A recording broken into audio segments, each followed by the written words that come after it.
Good afternoon. It's Kate Carruth here, your content alchemist with some content gold on a Wednesday lunchtime. Future so bright, you got to wear shades. I'm on holiday as I record this. So, I'm on the Isle of Wight. I'm in Sandown. I'm in this fabulous place. I'm just going to swing that around a bit so you can have a look. This is the gardens of the hotel I'm staying in.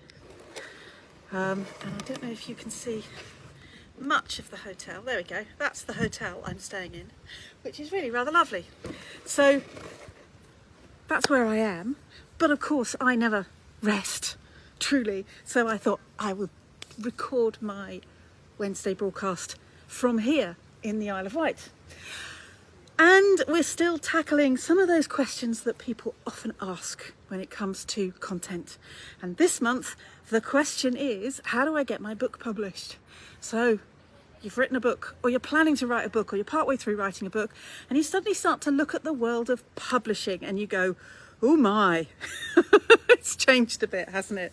Yes, absolutely. Now, books, as you probably know, are my favourite thing. So I'm always happy to help people who want to try and get a book published. So I thought, great, to answer the question, how do I get published? Just by explaining very briefly the three types of publishing that are out there. So type number one, the one that most people know from their youth and feel most familiar with, is what's known as traditional marketing. Not traditional marketing, what am I saying? Traditional publishing. So this is the type that we all recognise. You go to a publishing house, you say, here's my wonderful book. They say, isn't that wonderful? We'd love to publish it for you. And then they take it away and they typeset it and they do all the editing and they do all the marketing and then they do lots of advertising and they put the book out. That's traditional. That's traditional publishing, and that's been going for a couple of 100 years. It's the one that we're most familiar with. It is extremely competitive. It is extremely hard to get picked up by a traditional mainstream publisher. So the likes of Simon Schuster, Random House, Penguin, all of those publishing what are called imprints, the branding that goes with them, can be very, very choosy, and they are.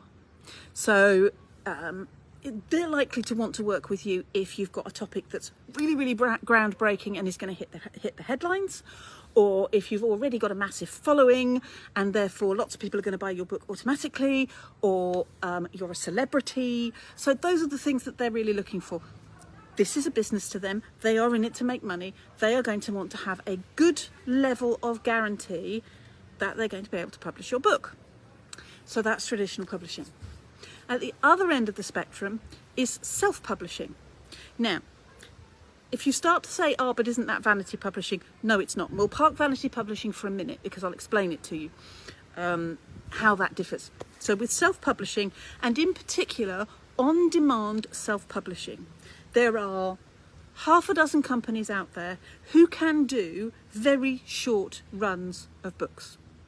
So the ones that come most immediately to mind, Amazon KDP, as the name suggests, owned by Amazon. Lulu.com, that's the one I like to use and particularly like. I think it works really well and is simple. Lightning Source, they've renamed recently, and off the top of my head I can't remember what they're called. They do minimum runs of 10, but same sort of model. And basically the way it works is you upload your manuscript already typeset, and they simply, when somebody orders a copy of the book, they print it, they send it to that person. It doesn't cost you anything. That said, you've got to do your own cover design, you've got to do your typesetting, all of those kinds of things have got to be done before you get to that point. So there is cost involved, it's your cost, or indeed your time. So that's option number 2. Option number 3 sits in the middle. It's called hybrid publishing, or sometimes partnership publishing. So you use a publishing house, you pay some proportion of the costs, and each one does it slightly differently, and the proportion that you pay for is slightly different in each case. And what you get for that is different in each case. So with partnership publishing, it's great because you've got an expert there guiding you, but do make sure you understand what they will and will not do as part of that process.